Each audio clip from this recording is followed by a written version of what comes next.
Добрый день, уважаемые зрители. С вами юрист Валерий Табаков. Сегодня мы подробно разберем резонансный инцидент во Львове, который произошел 8 июля 2026 года в Сиховском районе на проспекте Червоной Калины. Этот случай, этот инцидент вышел далеко за рамки обычной проверки документов и стал ярким примером того, как системные проблемы мобилизации приводят к опасной эскалации. Итак, устраивайтесь поудобнее, рассмотрим все в подробностях. Кроме обычной аналитики, я дам и рекомендации по решению возникшей проблемы. Итак, вперед. Вечером около 21:30 сотрудники Сиховского районного территориального центра комплектования и социальной поддержки ТЦК совместно с полицейскими проводили мероприятия по оповещению. Они, сотрудники ТЦК во Львове, остановили для проверки военно-учетных документов мужчину 1996 года рождения. Получается 4 плюс 26, ему около 30 лет. По данным ТЦК, этот гражданин, которого остановили, находился в розыске за нарушение правил воинского учета с июня 2026 года. А дальше ситуация развивалась стремительно. Нужно учесть, что это было во Львове, так сказать, в культурной столице украиноязычного, украинского. Мужчину, которого остановили ТЦК, попытались задержать и доставить в ТЦК. По свидетельствам очевидцев и видео с места событий, действия сотрудников ТЦК были агрессивными. Они применили физическую силу, начали заталкивать человека в автомобиль. Толпа местных жителей, которая быстро собралась, по разным оценкам до 200 человек, стала возмущаться и требовать отпустить мужчину. Среди толпы были и военные. Люди блокировали служебный автомобиль ТЦК. В разгар конфликта один из сотрудников ТЦК по видеозаписям схватился за кобуру, демонстрируя готовность применить оружие. Это действие еще больше накалило обстановку. Гражданские окружили автомобиль и начали его раскачивать. В результате повредили его и в итоге полностью перевернули. Произошли стычки, в ходе которых пострадали военнослужащие ТЦК. По официальным данным, 2 из них обратились в травмпункт. Один из участников толпы применил перцовый баллончик против сотрудника полиции.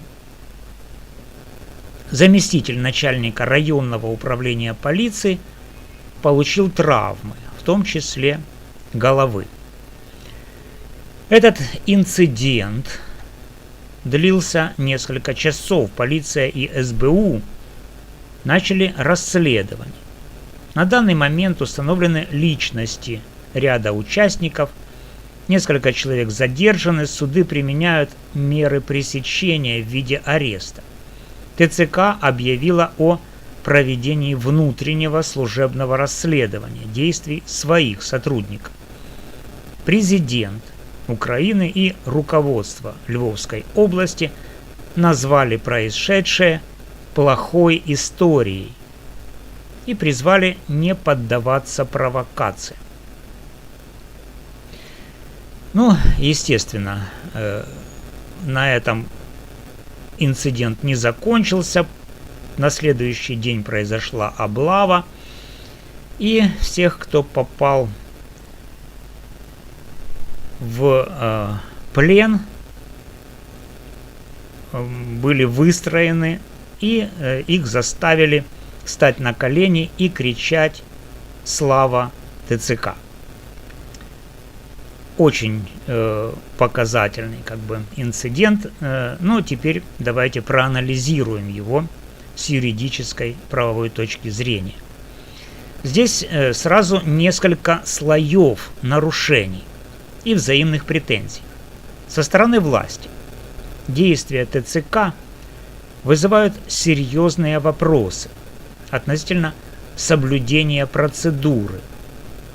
Согласно действующему законодательству, в частности постановлению Кабинета министров Украины номер 560 и закону о мобилизации, сотрудники ТЦК преимущественно уполномочены на оповещение и вручение повесток. Принудительное задержание и доставка – это, как правило, компетенция полиции. Если ТЦК превысили полномочия, применили несоразмерную силу или игнорировали требования к документированию, их действия могут квалифицироваться как превышение власти или служебных полномочий по статье 365 Уголовного кодекса Украины. Хватание за кобуру в ситуации назревающего конфликта с гражданскими – это крайне опасный шаг, который мог привести к применению оружия и еще более тяжелым последствиям. Такие действия подрывают принцип пропорциональности и необходимости силы со стороны граждан. Переворачивание служебного автомобиля, физическое противодействие, нападение на полицейского с применением перцового баллончика – это уже очевидные уголовно наказуемые деяния, которые могут быть квалифицированы как препятствование законной деятельности ВСУ в особый период, сопротивление представителю власти, хулиганство. Эти действия недопустимы и подрывают правопорядок. Однако эти действия были спровоцированы и стали прямым следствием накопившегося недоверия к методам работы ТЦК. Здесь имеет место системная проблема. Полиция часто выступает не независимым контролером, а соучастником сомнительных действий ТЦК. Сомнительных имеется в виду незаконных, выходящих за рамки полномочий. То есть выполняет функции крышевания полиции в данном случае. Государственное бюро расследований, ГБР, которое обязано расследовать преступления должностных лиц,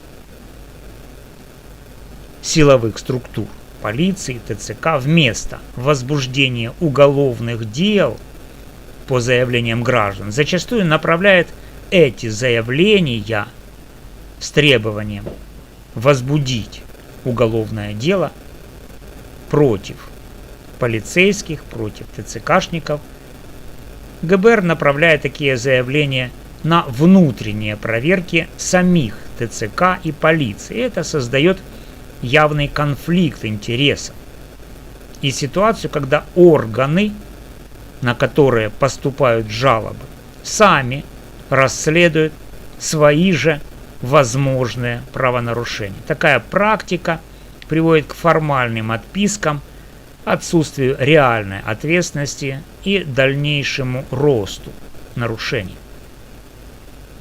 В результате, друзья, презумпция законности действий органов власти превращается в инструмент безнаказанности.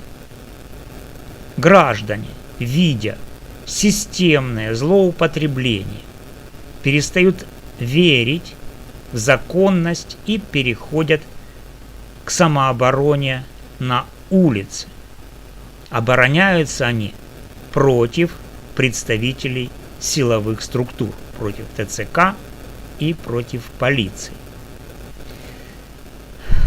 Как может быть решена сложившаяся ситуация? Потому что мы видим, как совершаются попытки там чего-то обсудить в Верховной Раде, на комитетах, как критикуются действия ТЦК, как кого-то там вызывают для дачи объяснений на следственную комиссию. Но это не приводит к каким-либо изменениям сложившейся практики. И в конце концов вот мы видим, что все это привело к такому вот инциденту во Львове. Вы знаете, что львовяне очень гордый народ, они считают, что поскольку они говорят на украинском языке, то они по обещанию Ирины Фарион должны панувать. И вот этих людей, которые, по их мнению и по обещанию Ирины Фарион, которые должны панувать в Украине, их поставили на колени после всего и заставили кричать «Слава ТЦК!». То есть унизили, опустили по полной программе. Позорище какое, да? Так вот, как я предлагаю решить сложившуюся ситуацию? Для разрыва этого порочного круга я считаю необходимым ввести временную законодательную отмену презумпции законности деятельности ТЦК и сопровождающей их полиции именно в сфере мобилизационных мероприятий. Это будет означать, что на период, например, от 6 до 12 месяцев в административных, уголовных и судебных делах, связанных с действиями ТЦК по оповещению, проверкам, задержаниям и применению силы, бремя доказывания законности каждого шага полностью ложится на представителей ТЦК и полиции. Суды и следователи обязаны будут изначально исходить не из автоматической презумпции правоты власти, а из необходимости строгой, детальной и независимой проверки соблюдения всех процедур, норм пропорциональности и документального обоснования. Особенно важно учесть, что работники ТЦК в большинстве своем в настоящее время в Украине не подготовлены соответствующим образом для проведения силовых мероприятий. У них часто отсутствует надлежащая юридическая подготовка, навыки деэскалации конфликтов, психологическая устойчивость и четкое понимание границ полномочий. Многие из них – это непрофессиональные правоохранители с опытом работы в условиях уличных конфликтов, а военнослужащие или гражданские специалисты, которых поставили на несвойственные им функции. В таких условиях презумпция законности действий сотрудников ТЦК становится особенно опасной, потому что ошибки и превышение полномочий этими сотрудниками не являются редкими исключениями, а носят массовый системный характер. Временная отмена презумпции позволит судам и следователям более объективно оценивать доказательства, защитит права граждан и одновременно заставит ТЦК работать строго в рамках закона, минимизируя риски эскалации. Дополнительно нужно ввести обязательную видеофиксацию всех контактов, независимый общественный и прокурорский контроль, жесткую дисциплинарную и уголовную ответственность за превышение. Это не ослабит мобилизацию, а очистит ее от произвола и вернет доверие обществу. Уважаемые зрители, мы живем в условиях войны, но это не повод для правового беспредела. Закон должен работать одинаково для всех.